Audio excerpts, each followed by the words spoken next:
মানুষ চলার পথে অনেক ভুল করে থাকে।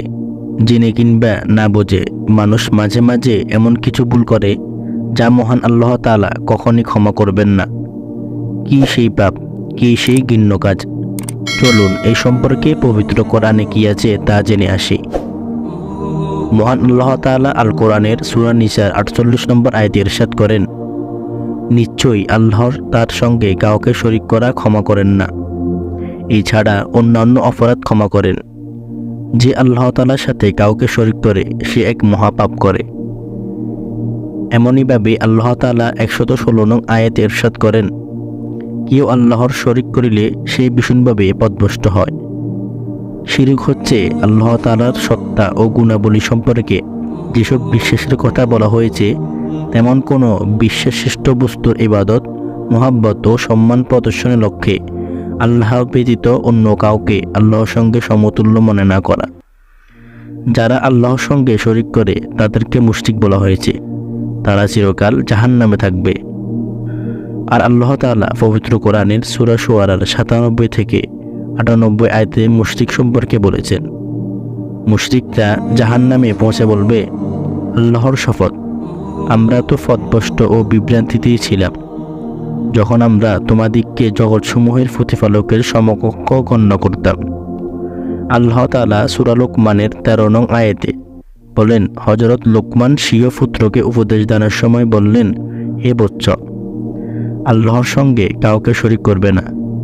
নিশ্চয়ই আল্লাহর সঙ্গে শরীক করা মহা অন্যায়। এবং ১৫ নং আয়াতে আল্লাহ তাআলা বলেন, যদি তোমার মাতা পিতা আমার সঙ্গে এমন কোনো বিষয়কে শরীক করতে বাধ্য করে যার জ্ঞান তোমার নেই, তাহলে তুমি তাদের কথা মানবে না। এই আয়াতদ্বয়ের ব্যাখ্যায় তাফসিরে মারিফুল কোরআনে এসেছে, হযরত লোকমান হাকিমের জ্ঞানগর্ভ পানিসমূহের মধ্যে সর্বাধিক গুরুত্বপূর্ণ হচ্ছে আকীদাসমূহ পরিশুদ্ধ করা। সর্বপ্রথম কথা হলো কোনো প্রকারের অংশীদার স্থির না করে আল্লাহ পাককে গোটা বিশ্বের স্রষ্টা ও প্রভু বলে বিশ্বাস করা। সঙ্গে সঙ্গে আল্লাহ তাআলা ব্যতীত অন্য কাউকে উপাসনা আরাধনায় অংশীদার স্থাপন না করা। কারণ মহান আল্লাহ তাআলা কোনো সৃষ্ট বস্তুকে স্রষ্টার মর্যাদা সম্পন্ন মনে করার মতো গুরুতর অপরাধ দুনিয়াতে আর কিছুই হতে পারে না। ইসলামে সন্তানের প্রতি মাতা পিতার ত্যাগের পরিপ্রেক্ষিতে তাদের প্রতি কৃতজ্ঞতা প্রকাশ করার নির্দেশ প্রদান করা হয়েছে। কিন্তু শিরক এমন এক জঘন্য অপরাধ যা মাতা পিতার নির্দেশ তো দূরের কথা, বাধ্য করলেও তা মানা কারো পক্ষেই জায়েজ হবে না, বরং তখন তা প্রত্যাখ্যান করা আবশ্যক বটে।